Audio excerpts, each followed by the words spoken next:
Hey guys, welcome back to another video from myself, Fraser. We're in Australia today, folks. We're going to be doing a bit of, well, it's real world at the moment still, as Qantas and still fly these the old BAE 146s. So we're going to do in daytime, of course, not in the nighttime. Gets a bit boring after a while, but yeah, we'll do some daytime flying with the BAE 146 and pretend to do some freight flying around the area. And yeah, here we are with the Qantas freight Startrack livery. It's a bit of a mixed fleet that they have at the moment. I'm currently in Brisbane at the moment, and there's quite a few of these BAEs parked around the place. But yeah, I do enjoy flying this aircraft, and we'll do a flight up to Sydney, and from there we'll see how things pan out. But yeah, we'll do a bit of freight flying, some daytime freight flying with the Whisperjet, the BAE 146, which, as I just mentioned, it's affectionately known as the Whisperjet. So we'll get into the flight deck, and we'll get it all powered up. Of course, this is back using Microsoft Flight Simulator 2020 in the meantime, until Just Flight gets this aircraft up for 2024. But I do enjoy using 2020. I just definitely do like the interface, and I mean, when you go into the menus and whatnot, everything just feels nice. And then, like, my little issue I had with my previous flight with the weight and balance, I just like the simplicity of just dragging all of these values. For people who are not into flying, who just want to do a bit of fun, you've got this nice graphic depiction of your center of gravity, and like where that thing is, where it should be. Yeah, I just find something like this is just like I was saying when I was flying the Bannerati. I just find this is what we should have with 2024. This setup, the ease, the user interface, whereas the 2024 interface should have been what we had for Microsoft 2020. This should be the natural progression, but anyway, it is what it is. But yeah, we'll get this powered up, and I'll see how fast I can get powered up. Like, after a while, when you do these things, you don't need to use a checklist. I mean, in real life, you definitely do need to have the checklist, but we're not real life pilots. We just want to get in, get going, and get flying with the limited time that we have. And what better way to do it is just doing it really quickly and just smashing it out. So we will come in here and we'll just turn on the batteries like so. And then we will, from memory, we'll turn on the navigation light. We'll arm the emergency exit lights. Turn on the no smoking sign. I have logo lights, but we don't exactly have, what should we call it, an iconic logo as such. What we will do is just for a bit of, we'll turn on this AC pump, and we'll open up the, I've got my thing set up, my EFB set up for my electronic flight bag, and we'll import my SimBrief data. We'll start the refueling now, but we'll open up the passenger doors, we'll open up the cargo. I think I might need to turn on the ground power unit to open that.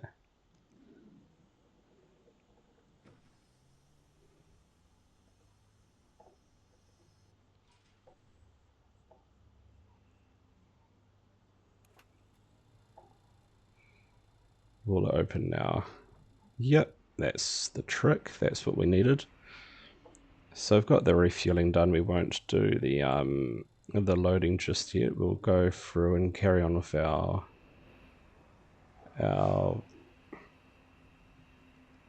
startup checklists, our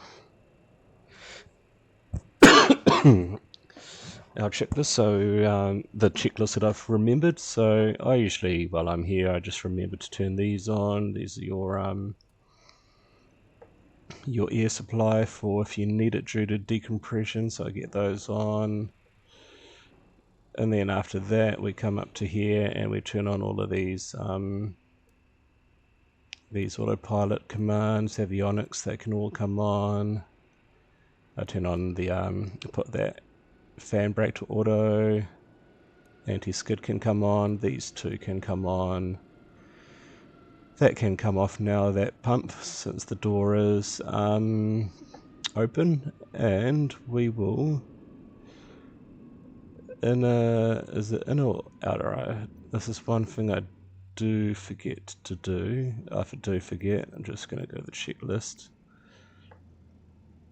It's either the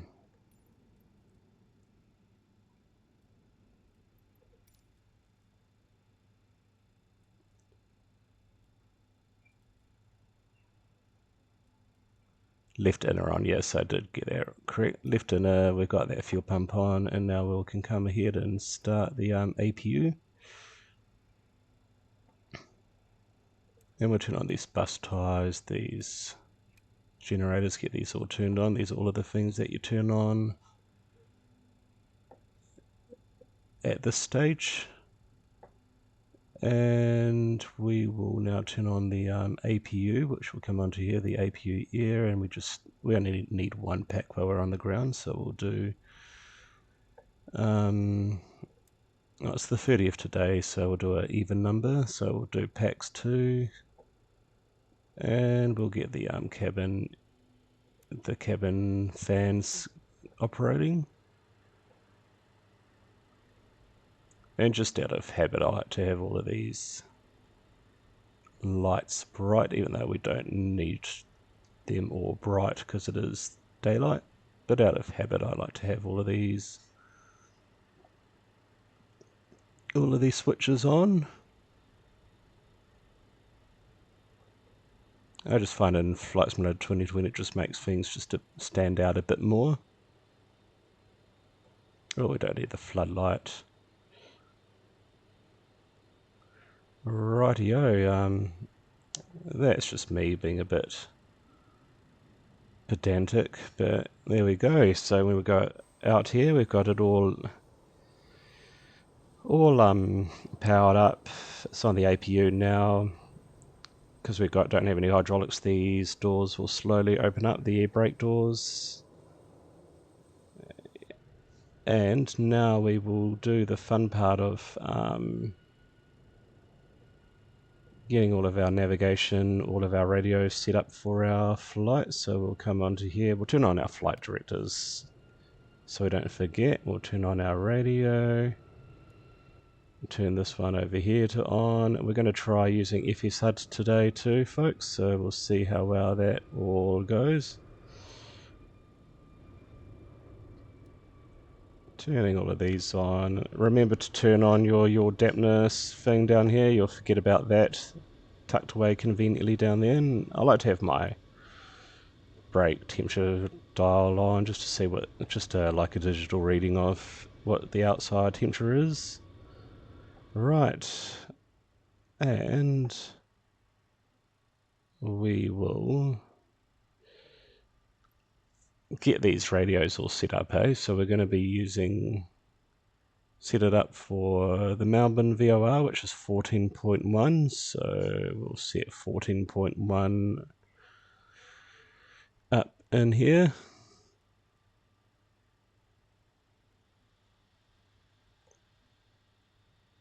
Remember, we'll select that to pre, so we don't accidentally, while we're in the critical part of navigation, we won't accidentally override our current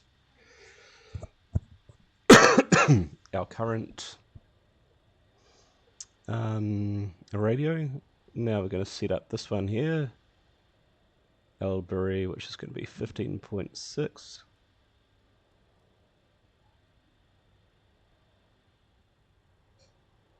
Done, and we will set it up. We'll set up it on this side as well, 15.6.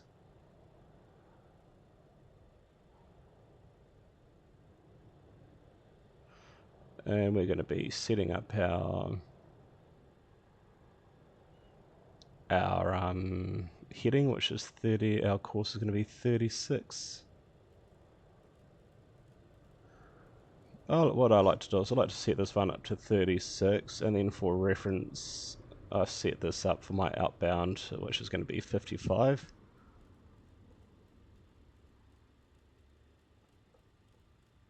Sort of like to keep ahead because, especially when you're flying by yourself in a two-man cockpit, it's good to set yourself up to pass, not to get behind. And we're going to be flying at 31,000 feet, so I'll set that as well.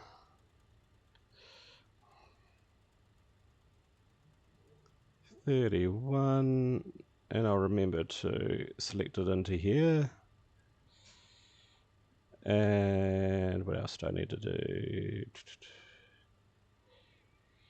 I'm not getting really hardcore into it today, but just for argument's sake, we'll just set our flight number in here, which is what these are used for in real life. So you do your last three numbers, and that's how many sectors you've done. So this is going to be our first sector, so that'll be 1. Right, we'll request flight following and see which runway we're going to be taking off from.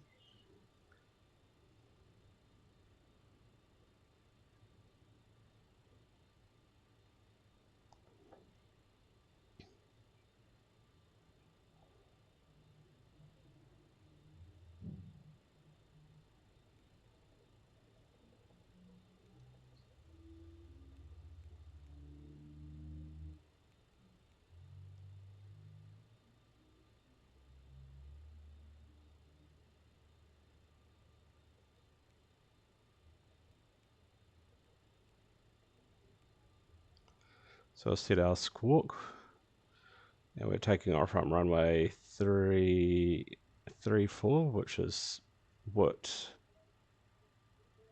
it's basically what SimBrief is, what Flight Radar is suggesting in real life. So we'll set our course to 34. 34, and because in real life you wouldn't get the accurate thing, you just set it up to the runway, the actual runway itself. You don't get too pedantic with the exact runway heading, which is actually perfect because it's 34 anyway, 340. There's no 336 or 343 or anything like that. So, because in real life this would be all in the old school days, there's no digital numbers or anything like that, so you just get it thereabouts. And we'll just pre-select the runway heading. Right, we'll load up our aircraft now, so we'll come into this bit here and we'll start boarding. And once that's complete, we will, by the way, just make sure this runway, yep, so our departure looks like it's going to be a standard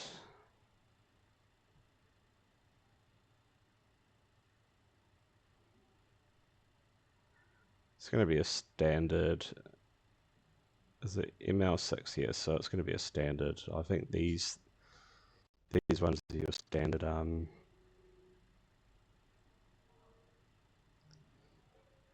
these departures, your standard like old-fashioned radio departures. There's no like GPS navigation involved. It's just very simple. You fly out on the runway heading until you get your corresponding directions.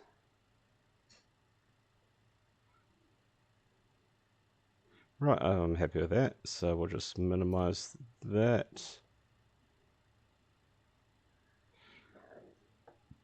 Porting is complete, so we can now go ahead and close up all of these doors. So we need to put on our AC pump to be able to do that. For the stairs and the cargo door, we'll close up these other doors.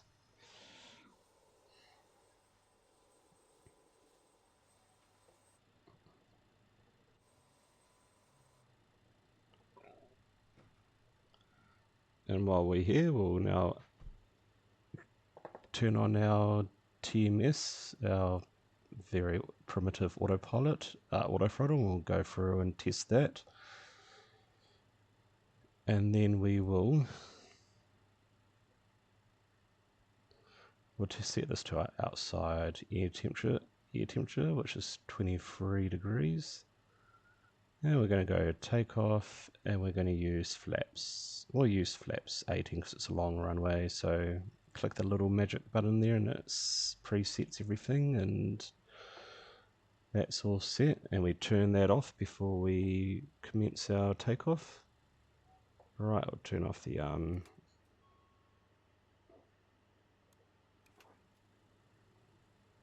turn on our gallery. Not that we need our gallery for any reason, but right, everything's looking pretty good. We'll disengage the ground power unit. I forgot to turn on the APU generator before, but that's okay. Right, before we turn on our engines, we'll get clearance for pushback, and then we'll come into here. We'll turn on our ice detection switch on, and then we'll from memory turn on all your engine actually we don't need oh no, I think they do turn them on out. It's part of the checklist. And the engine those continuous ignition switches can come on. We'll turn on our strobe light. Is the strobe light working?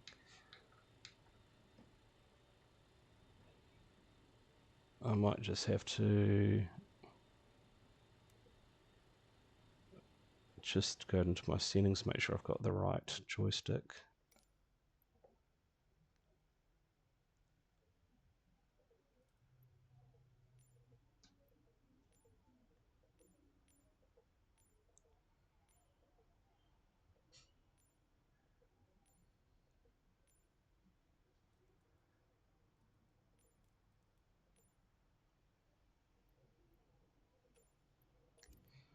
And I think that's the reason why, because I changed those buttons around.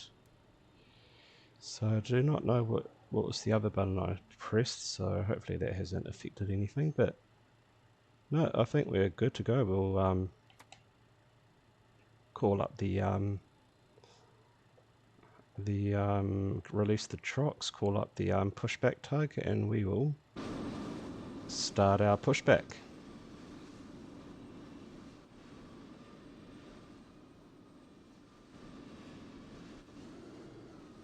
Yeah, I can remember when I was a kid, this aircraft seemed like such a massive aircraft in Rotorua Airport, but when you compare it to the 767, it is a very tiny little aircraft when you look at it. Alright, I'm just going to finish this pushback, then I'll start the engines. I've sort of gone past that stage where I could have started up at least one engine while I'm doing this, but that's alright.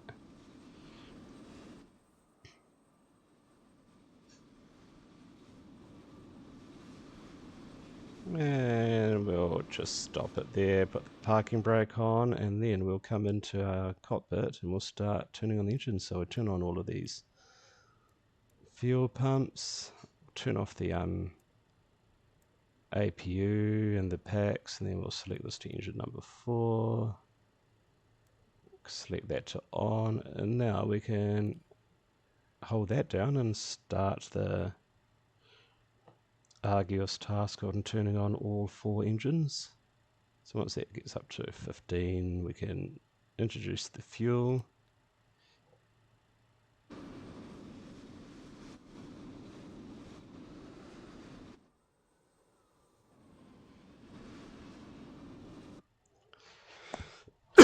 A bit of a busy day here in Melbourne.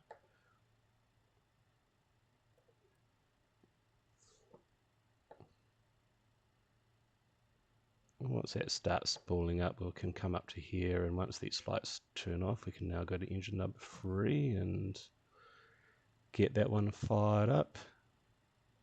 Come back down to here, and once it gets above 15N, 10N2, that's close enough. We'll turn her on. We'll also come into here and turn on our transponder.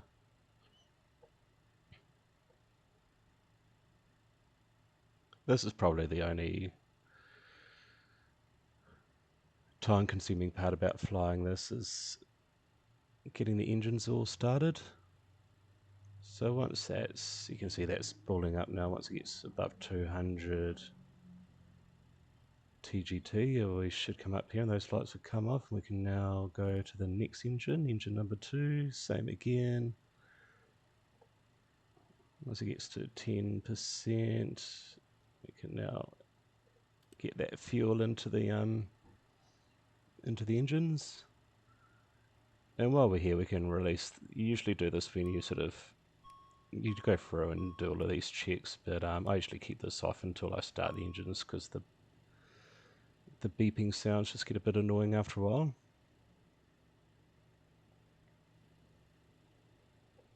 Alright, we'll be ready to start engine number 1 very shortly.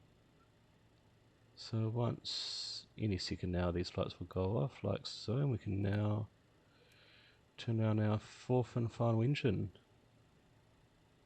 Alright, we can turn on that engine now, turn on the fuel, come back into the cockpit. We can now, basically that engine, once it starts spooling up, we can go ahead and start engaging all of these generators. We can now turn on the turn this to auto. Well, it was already on auto. I should have had it off, but never mind. Turn these on. We'll turn on the APU bleed now. Turn on both packs, and that's all finished turning on. So we can select that to off. Turn that off. We can turn off our, because it's not raining, we don't need that. We don't need the anti-ices on, but we'll turn on all of these various ice protection warning systems. Those can all come on, and I think that is everything we need to do. Yeah, that looks all good to me. We can turn on our runway turn off lights, get our taxi lights on. I think we've already got clearance to taxi. Yep, and away we go. We can now release the parking brake. We'll turn on our thing, select flaps, select takeoff. Make sure just select 18, make sure nothing has changed.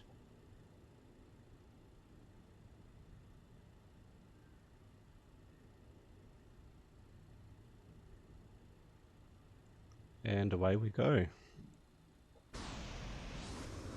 One thing we will do is we'll just come over here, get our trims all set, and we'll quickly push this takeoff config button, make sure there's no warning sounds, so that means we're all configured. And just like that, I mean, the only time consuming part is getting the engines fired up, but apart from that, this aircraft is very easy to fly when you break it down. Very fun aircraft to fly. Nice old school aircraft to fly. I really do enjoy flying this.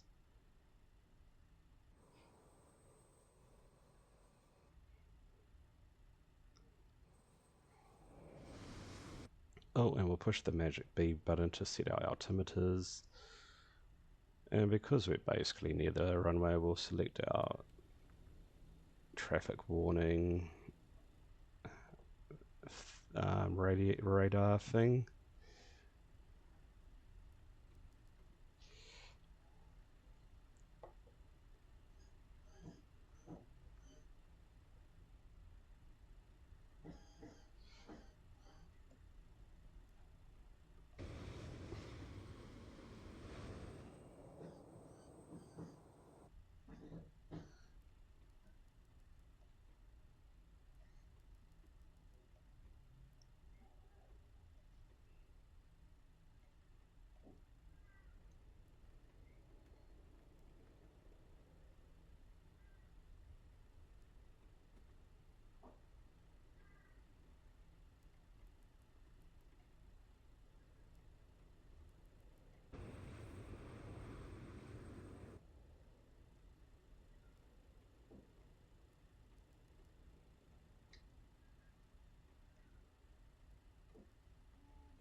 basically almost ready to take off.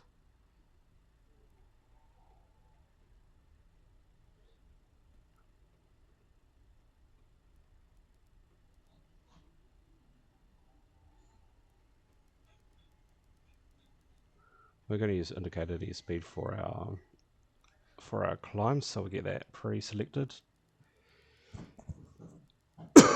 Excuse me.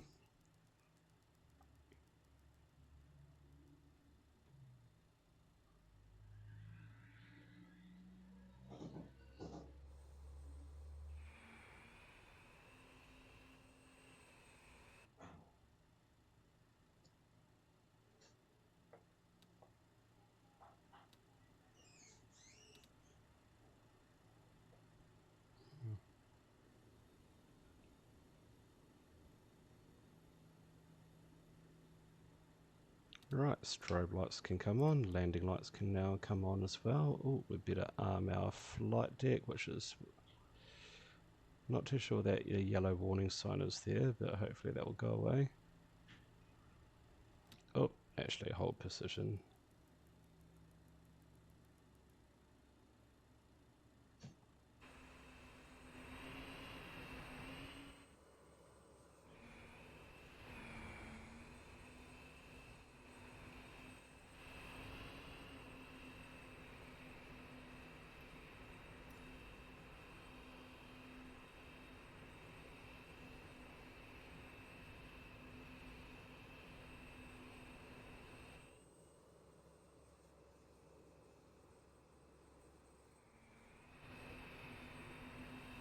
Right, there's a few ghost aircraft floating around. I'm not too sure what the story is, but we'll just keep going.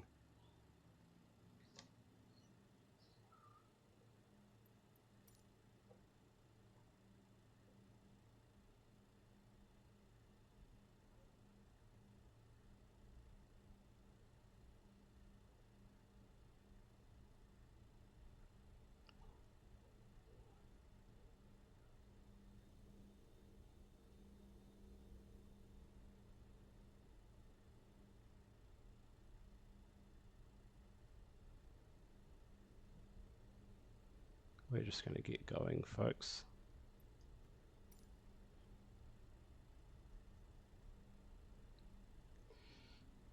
TMS set to take off. Power set, N1 achieved.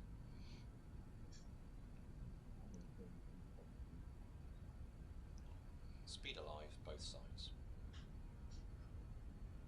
And the TMS basically just looks after the rest, really. It's pretty good.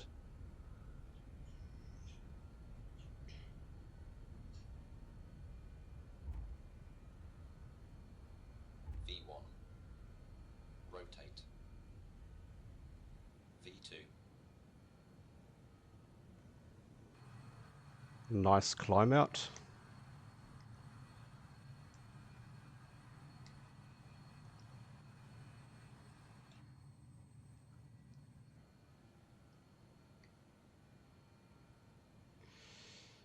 And this is what we do, we just climb on out.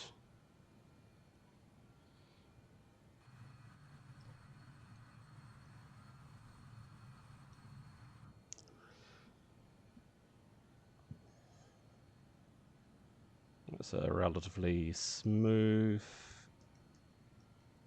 departure there.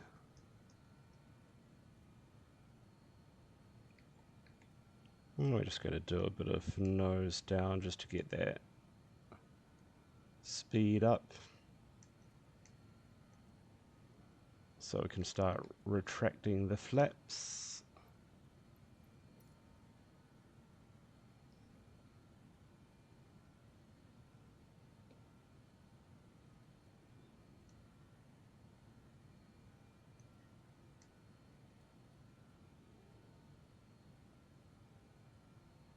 And we'll start our turn for our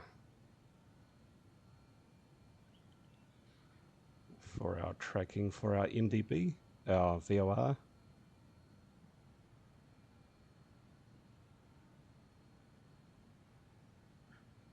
Bank angle, bank angle.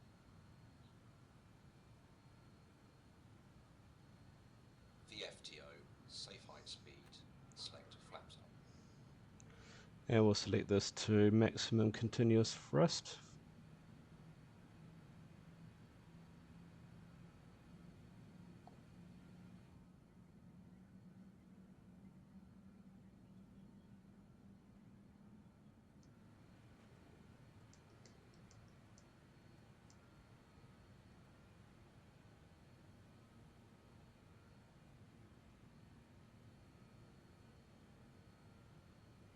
And we'll turn on the autopilot and we'll let the autopilot do its thing. Now we want to climb up until, oops, hang on a sec. I've got the runway heading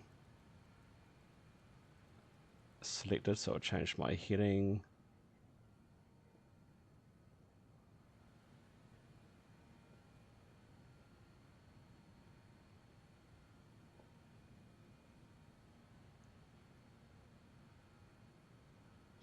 I have to take over to get that. For some reason the ILS isn't, the indicated airspeed isn't picking up quickly, so I'll just turn that off and on again.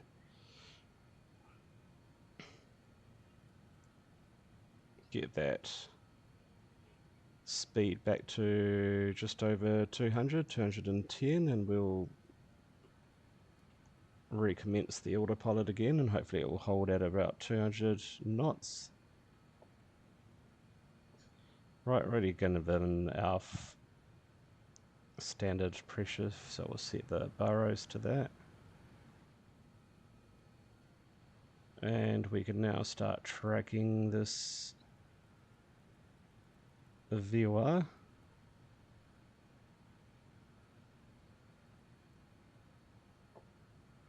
And we'll just go into VOR capture mode.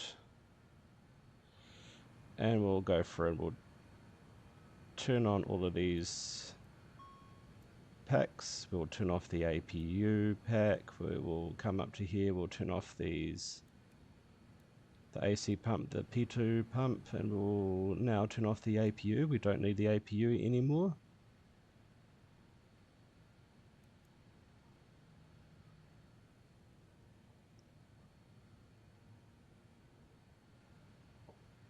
That's looking good.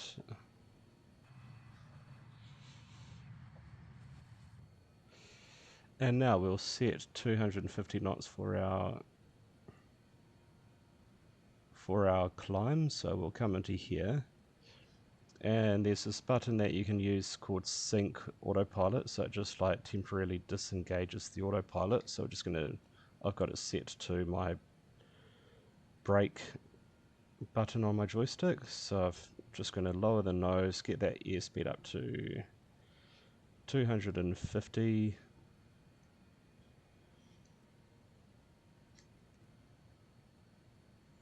So I think it's toggled to the toggle afterburner. So you set that. This is in Microsoft 2020, by the way. So I've temporarily disengaged the autopilot.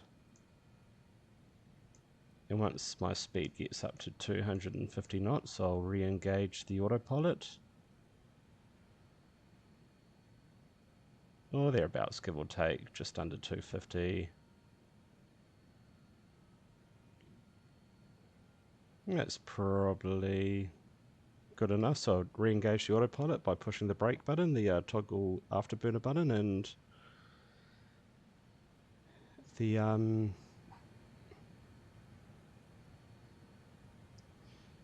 I'll set my altitude too. Don't really worry about this too much because it's, at the end of the day, it's just a game, but I'll set it just for argument's sake. And yeah, the autopilot now is doing its thing. It's following the target indicated airspeed, which is just under 250 knots. And I guess we could turn on our weather radar now. Not that there's much radar out there.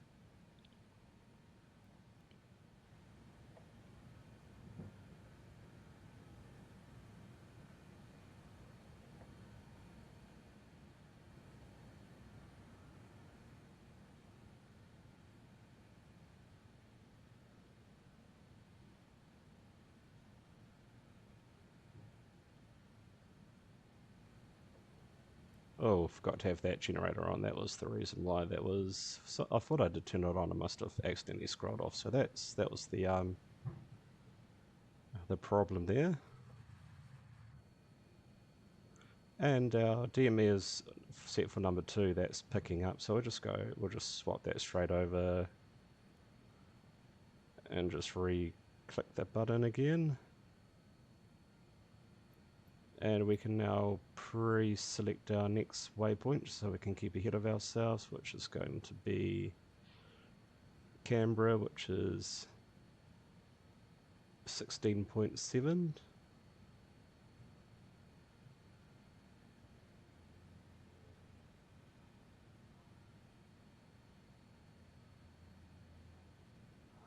Sixteen seven, perfect. So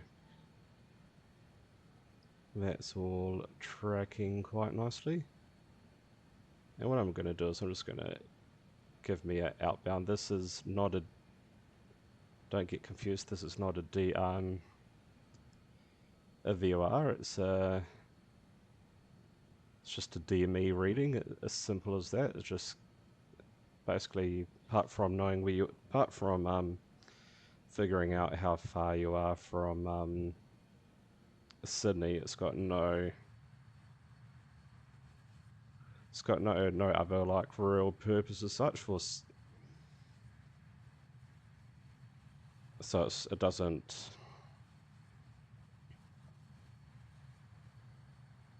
receive on the VOR, so it's for that. Regarding what I was saying, it's just it's a useless thing. It doesn't have any like significance in the precision scheme of things. It's just for the direction, but I'll add it in just for a bearing. So so when we fly out of Canberra, we'll go out on the 39-degree outbound. Right, we're going to speed up the sim rate just a little bit as we fly over the Victorian landscape.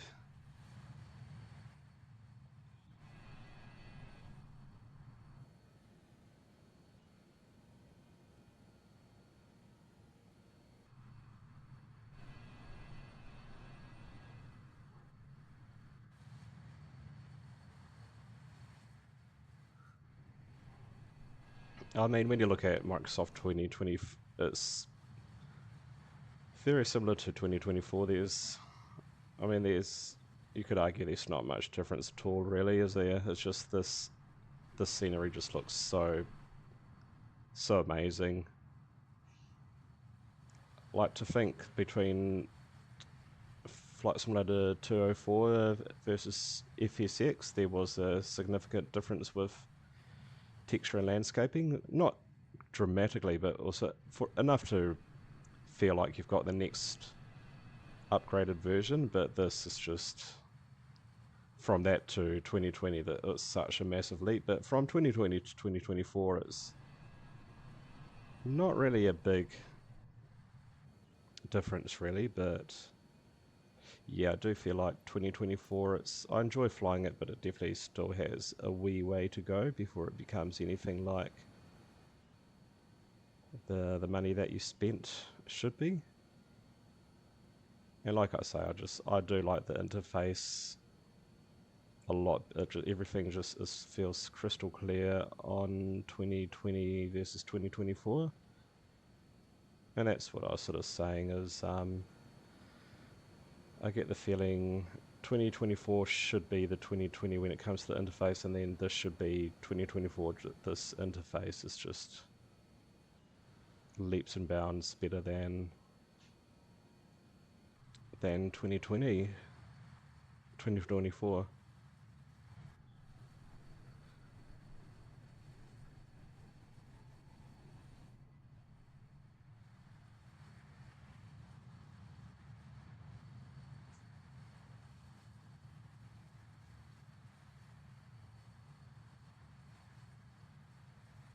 Really am. Really can't wait for this to come onto 2024 though, and then I can just start reducing. Basically, once this goes over, and I'm still waiting for the F27, the free version. Once that also goes over, then more just the need of having this overly excessive game on my laptop is no longer needed, and I can clear that space that I don't need on my hard drive.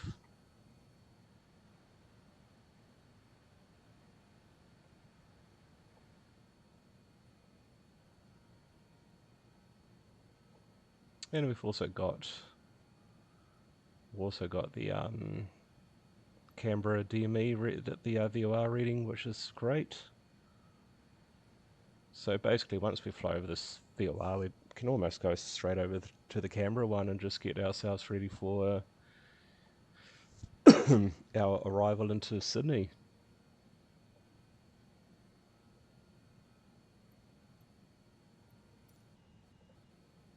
It is, on the grand scheme of things, this is quite a short sector Australia-wise. And I guess it's almost comparative to... Nah, I was going to say it's comparative to Auckland to Wellington, but I think it's still longer.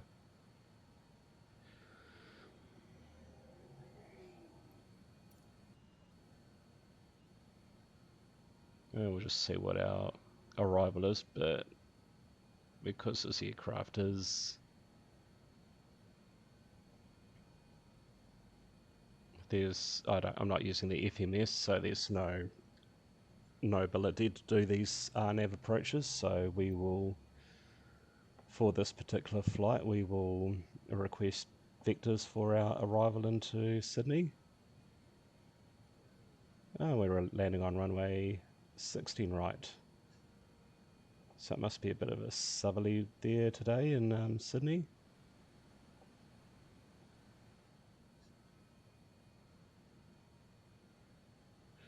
Right, we're almost at our cruising altitude.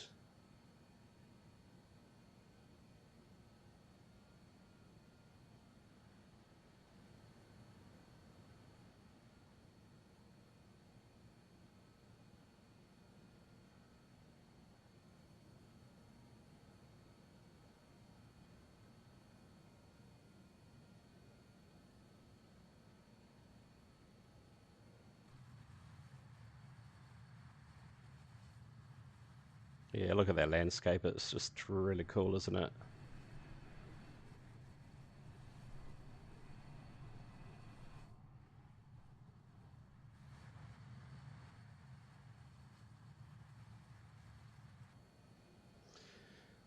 Right, one more 1,000 feet to go, then we'll be cruising altitude.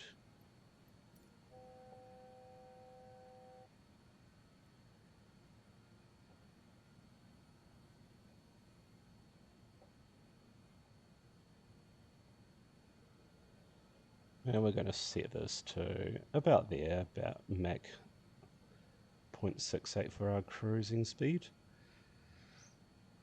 As we'll start leveling off now.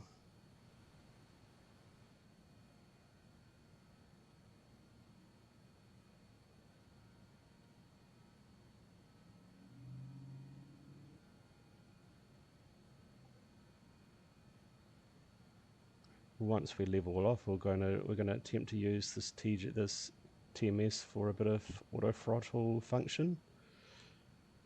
So we're now leveling off. We'll start peeling back our throttle.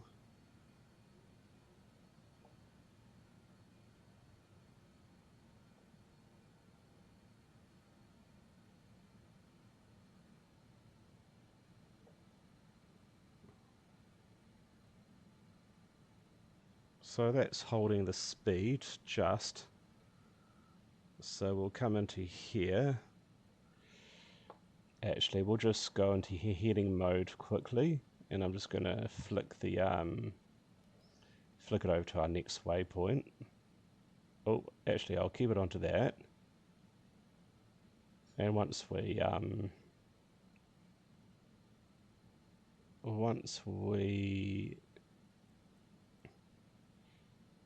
get set on that outbound, we will set the TMS. We'll show how to do that.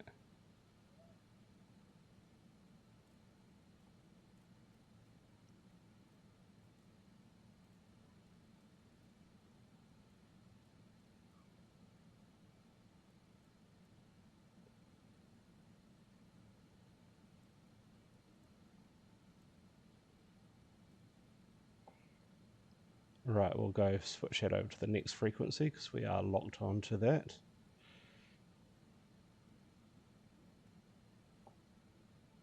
Right, we will use this TMS, so we'll set it to number 2. Oh no, we'll use this one. So I'll set this needle just for our little marker. So 725, we'll set it to 7.2. And we'll go sync.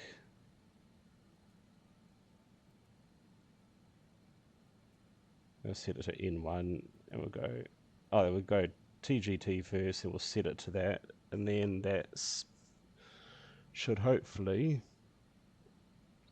if we set this down to 710, or we'll set it to 700, it will reduce the thrust on all of the engines. We probably need to set it down a bit more because it is still quite a high amount of thrust.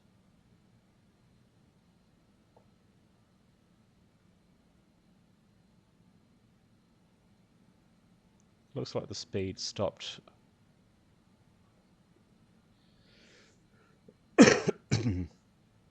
It stopped climbing. What we'll do is we'll just sort of reduce it. So when you go to the next stage, it will time out. So we'll just scroll this up.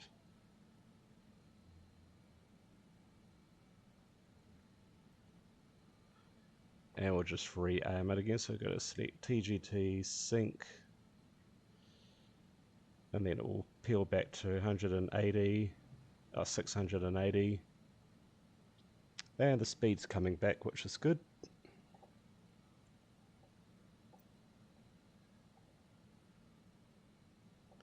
So I need to keep it.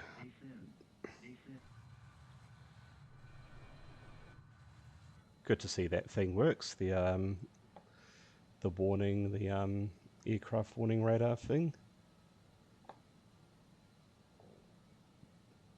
But yeah, that speed is slowly dropping off now. And then it's just a case of balancing. You just use this TGT or set that automatically, the thrust, continuous thrust, and use that to basically use it as a primitive auto throttle functionality. And it seems to work really well. Right, we'll set that outbound course value, remember, which is going to be 39.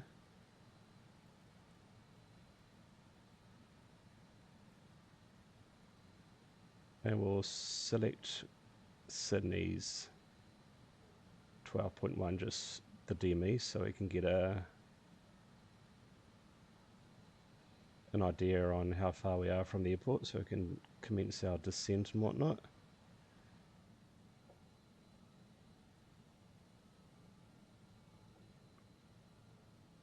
But once that speed starts dropping back, we will just raise the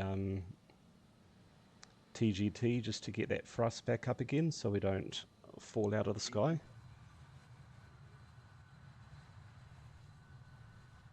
As we're probably coming up to the area of Australia that has the ski fields, which very few people around the world would know about. Australia does have ski fields. It's got, this part of the country does get snow. And the mountains below us there. Everyone thinks of Australia as that desert landscape, that 48-degree Alice Springs sort of Uluru style landscape, but Australia does have a lot of everything actually. It's not like New Zealand, which has a lot of everything condensed into a very small area, but it does have, I mean, you wouldn't call them mountains in New Zealand, but they do have, this area here has got mountains, and it does get enough snow to warrant a few ski fields. Right, that speed's coming back. Probably not giving us the most length of time to really use this TMS, but on our next leg we'll have a longer leg, so we'll try and see if we can. what I might do is I might just speed up the rate of the speed of the aircraft to drop that speed off.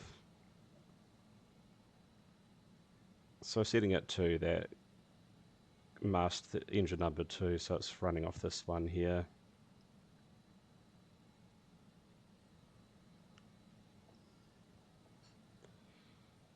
And I can imagine doing it like this. You've got all 4 engines are all effectively in sync, and I dare say it's more fuel efficient. I'm just going to drop the speed a bit more, get that, see how much I can drop that.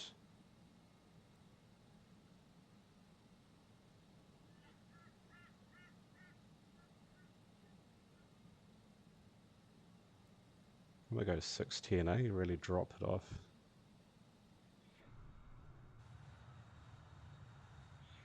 As we're coming up to Canberra, the capital of Australia. Right, that speed's really dropping off fast, so we'll go back up to 6. We'll just scroll it up until we see the speed rise.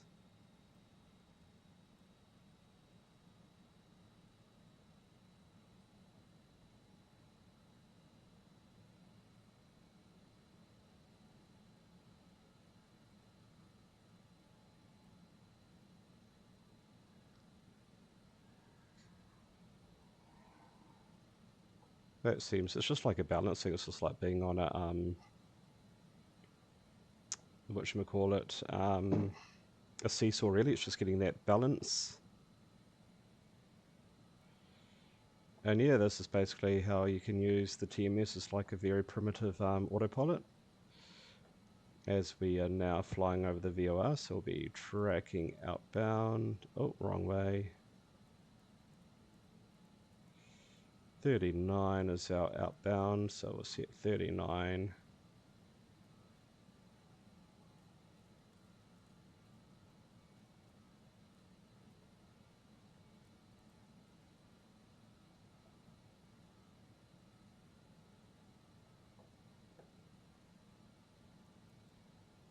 And we're now 120 nautical miles, so we'll see if FS HUD has given us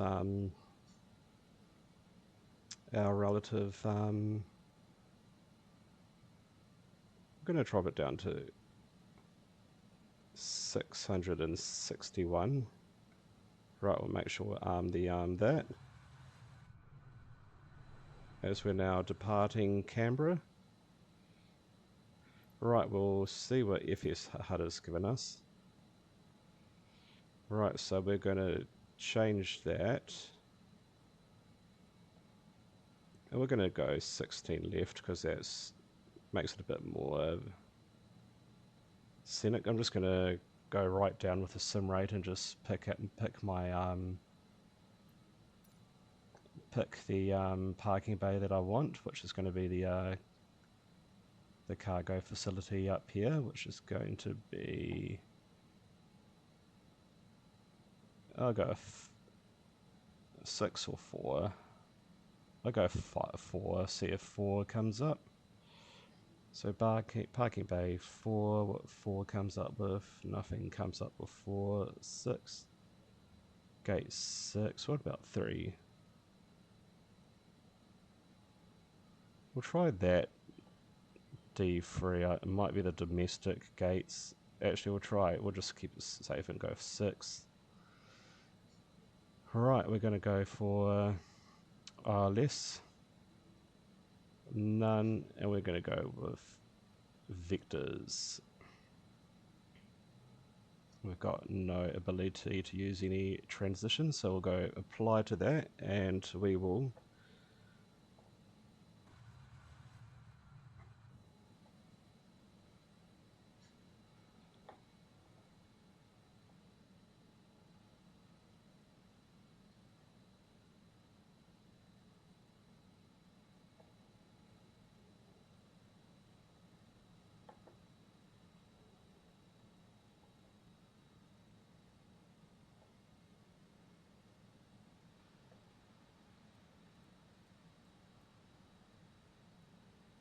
So I might go to heading mode now. It's given us a start of a vector. And we will probably start our descent very shortly.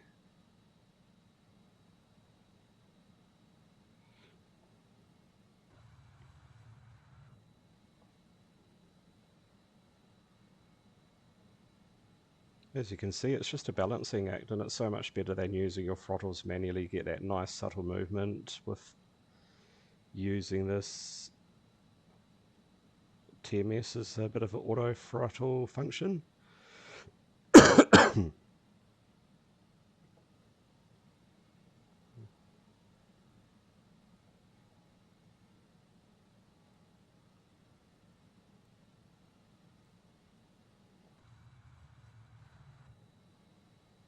Alright, I think we should start our descent now, so we'll go down to what they gave us first, is 19,000 feet, so we'll select that, and we will go to descent mode, and we'll just peel our throttle. We won't peel them right back, but we'll use vertical speed, sync the autopilot, lower the nose down to get to around about 2,000 feet or whatever you want to use for your descent, and then you re-engage the autopilot and it resync it, and then it does everything itself.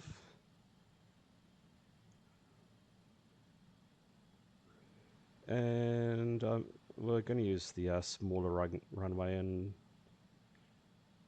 we'll use flaps 30A because it is Sydney Airport, and I mean they do have the propeller aircraft use the turboprops, but we don't need to be excessive with the slow speed. It is a very busy airport. Right, we've got the ILS runway set up, so we'll get that all set up on our... So changed it to 16 left, haven't we? Yeah, don't need to worry about that. Just set up our ILS frequency. We'll just confirm we have got it set to 16 left, which is what I want.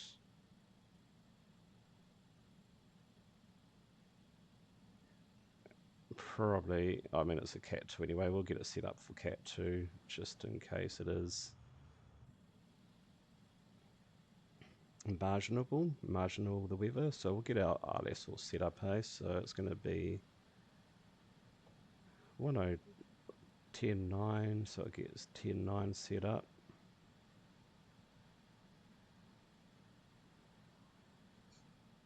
And we won't worry about, we'll just keep this as a bit of reference on our... Actually, I'm going to go to active, and I'm going to enter in Sydney's DME just for a bit of reference on the distance we are from the airport.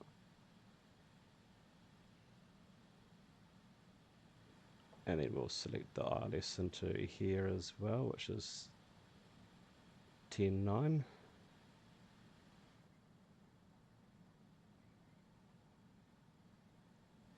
And we'll set our course, which is 155. Get that all preset, get it all ready for, and we'll just arm our altitude as well.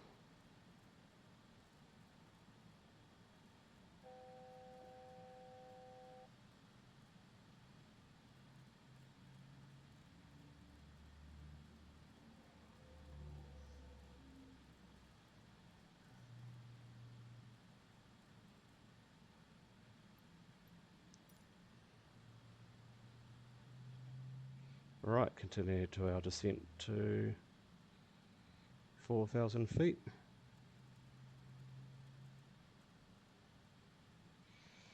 Go back to vertical speed, sync the autopilot, go back. We'll set it just about there, that looks fine to me.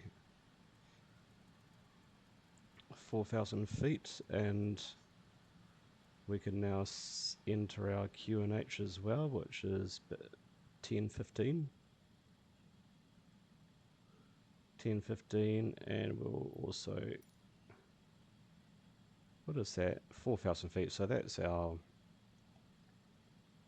actual, like, we'll just set our decision height as well, which is 100 feet.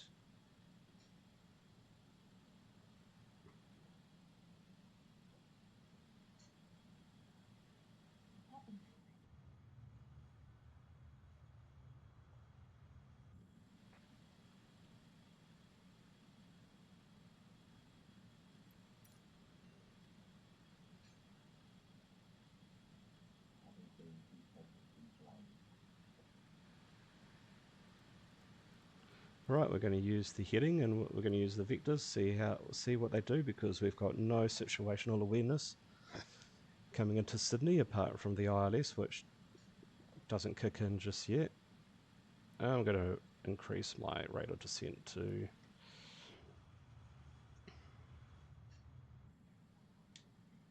pull the speed back just a bit.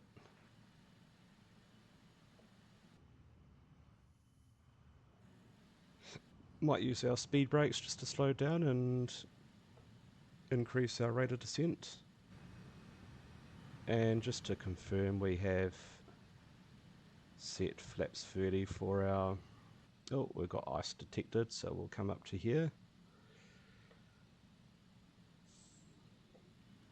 and turn on all of our anti-ice switches. And we could turn on our landing lights. Oh, landing lights were already on, so we don't need to worry about that. Fasten seatbelt sign can now come on.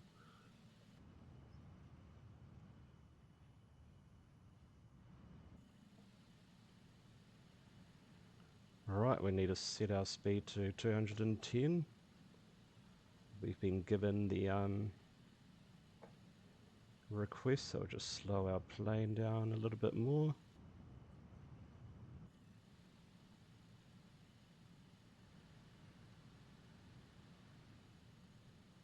And I won't go outside anymore because it upsets the old, for some reason upsets the first officer callouts, like the flaps, whatever, so we'll just stay in the aircraft for this whole duration.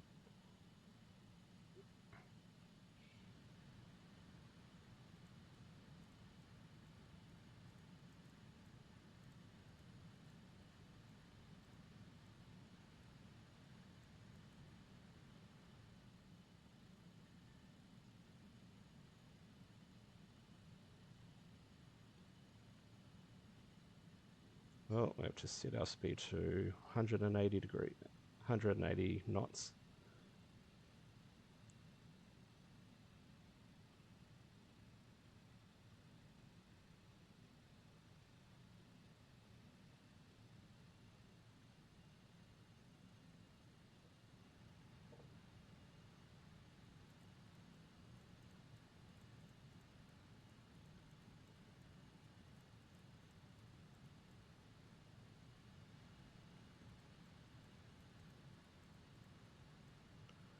And one thing I forgot to do, we need to turn on our AC pump, our pitot pump, turn on our APU, which is what you should do when you're descending.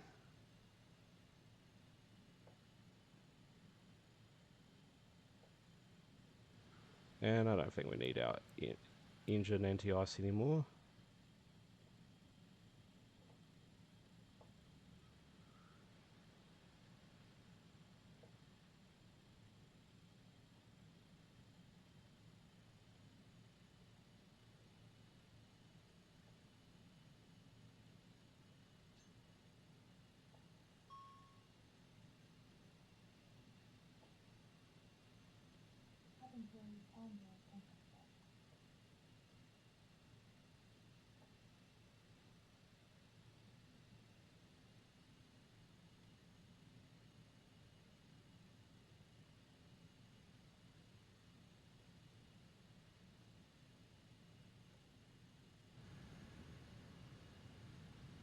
Right, we'll get our APU online and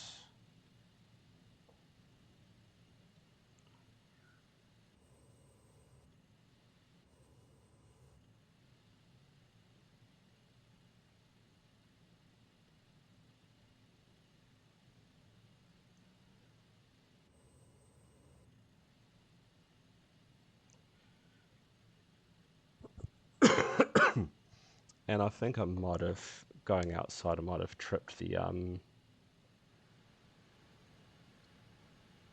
find the callouts can be hit and, usually they're really good, but sometimes you miss the callouts for flaps and whatnot. Oh, we need to start our turn.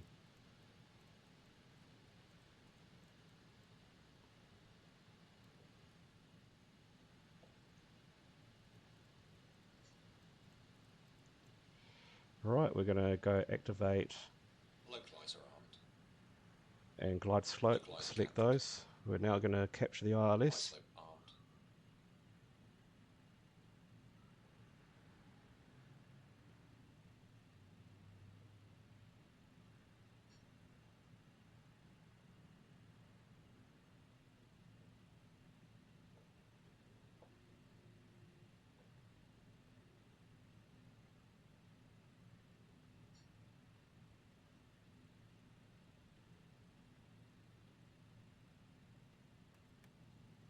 Right, I'm just going to do the flaps without the call out because I think there might be a little bug there.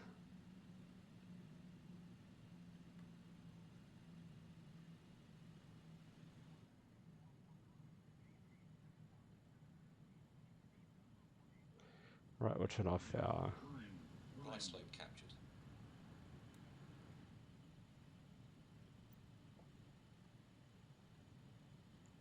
Established on the ILS.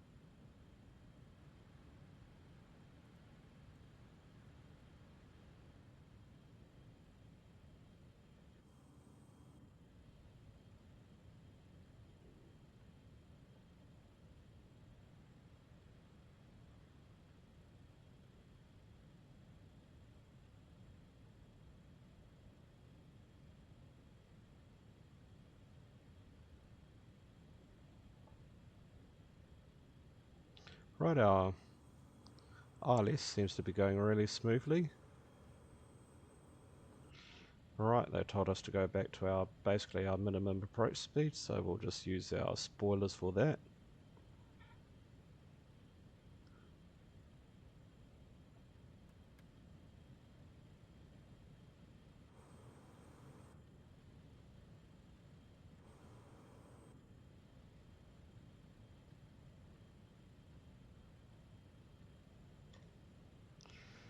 So our landing is going to be flaps 30 for our landing. Actually, we'll use flaps 32 because we might, just in case there is a bit of traffic out there. 2500.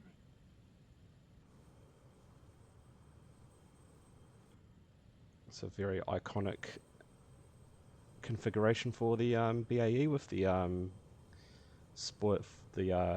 air brake out, the flaps down, the landing gear down. It looks like a very dirty configured aircraft that,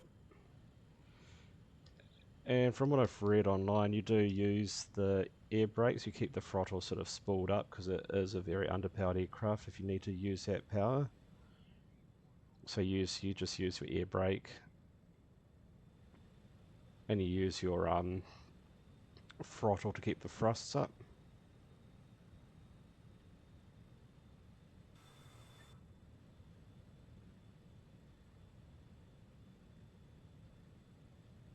Right, our APU can now come on, and then we can turn off these air packs like I remember vividly on the checklist. So that's all set for our landing, and we'll select takeoff thrust if we need it.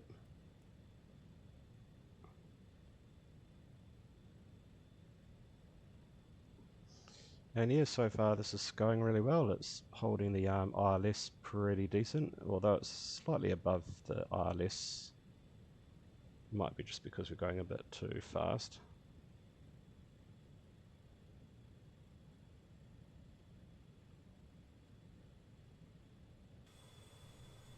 But yeah, that's, you can't ask for any better than that. That's a real smooth ILS capture there.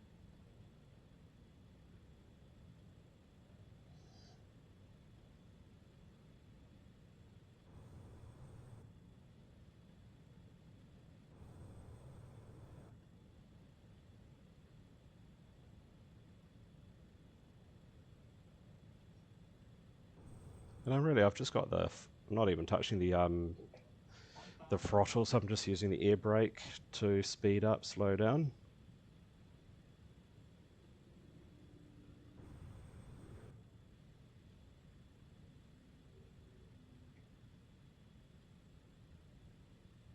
But I will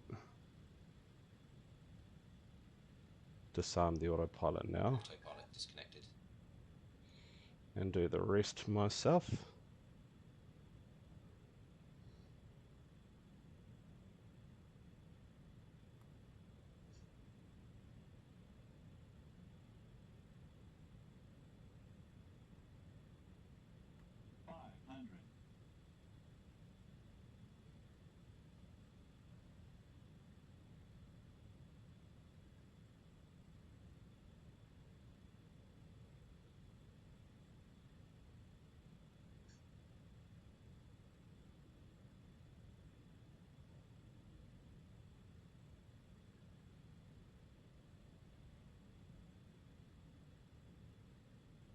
Plus 100.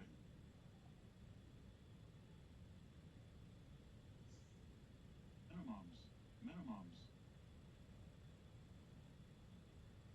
Glide slope. 15, 14, 13, 20, 10. Ground idle.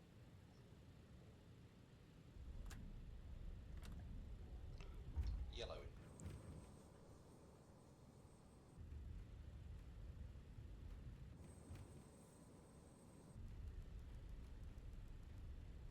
Not the smoothest landing, but that went alright. I'll turn off the FMTMS now, we don't need that. And here we are, folks. We've landed at Sydney Airport. That went pretty smoothly.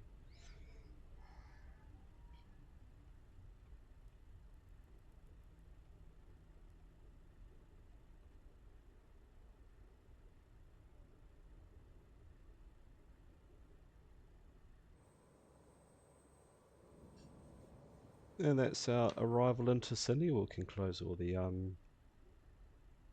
doors, raise the flaps. We'll turn off this warning system, and we can now go ahead and turn off these anti-ice systems. We don't need these anymore. Turn off the that.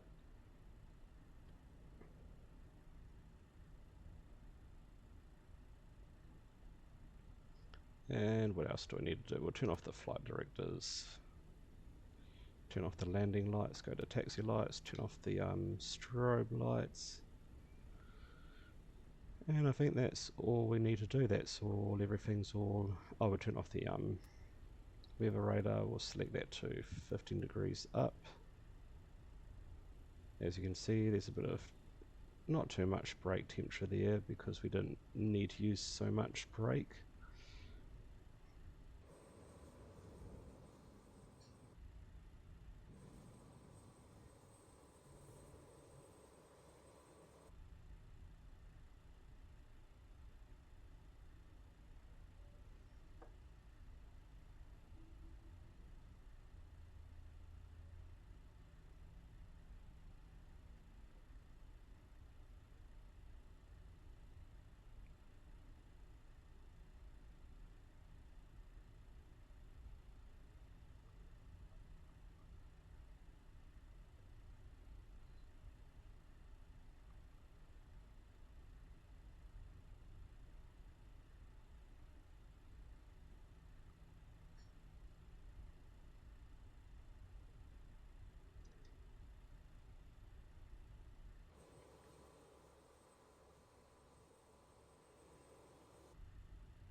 And we'll turn off the runway exit lights, we don't need those anymore either.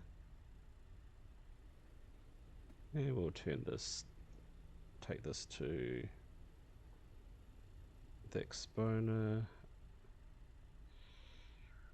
and we're just gonna push on through, folks. Don't do this in real life, make sure you listen to ATC, but we're just gonna carry on over.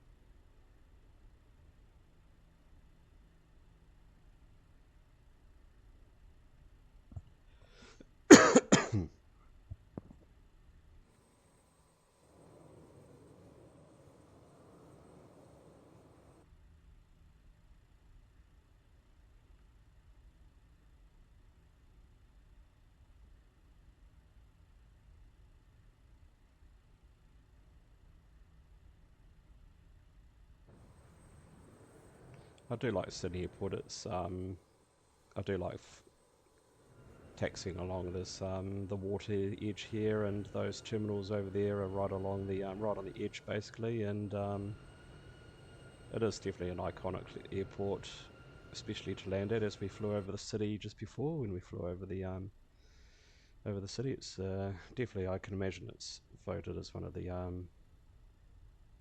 the more scenic airports in the world to land at.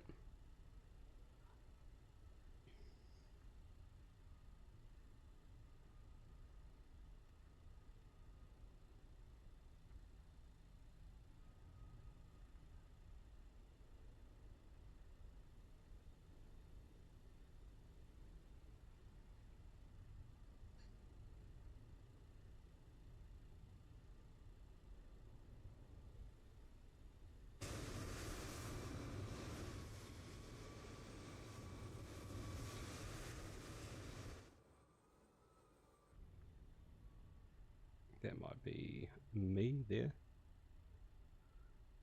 We're well ahead of the ball game. And this runway is not live, so we don't need to worry about that. It's very rarely used, this one here.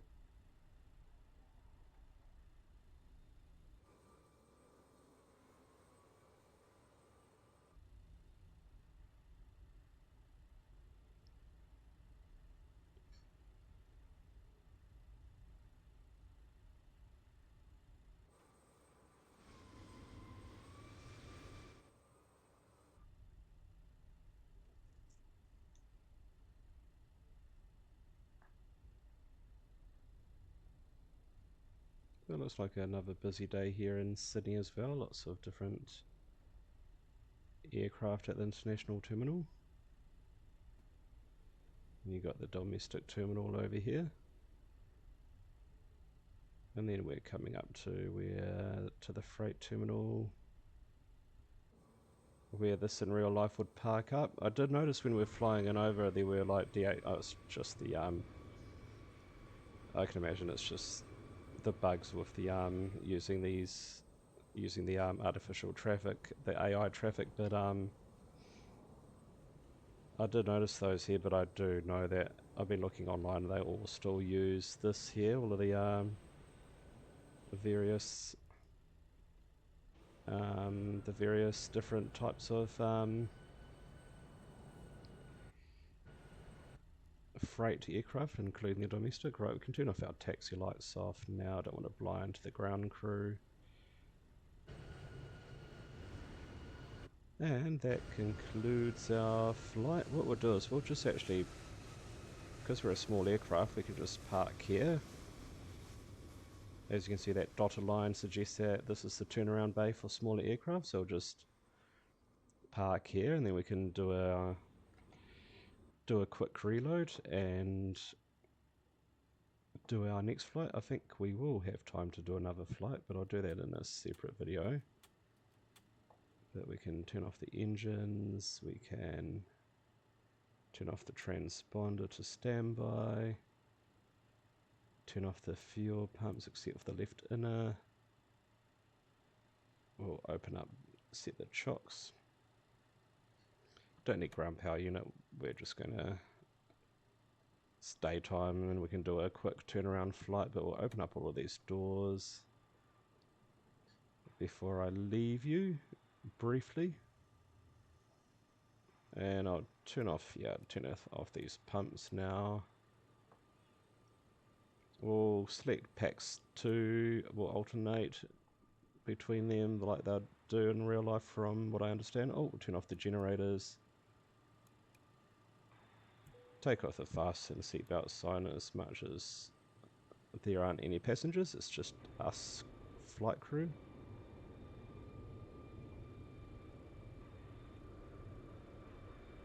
Right, well, we'll end the flight there, folks, and then I'll load up another flight and we'll head on up to Brisbane.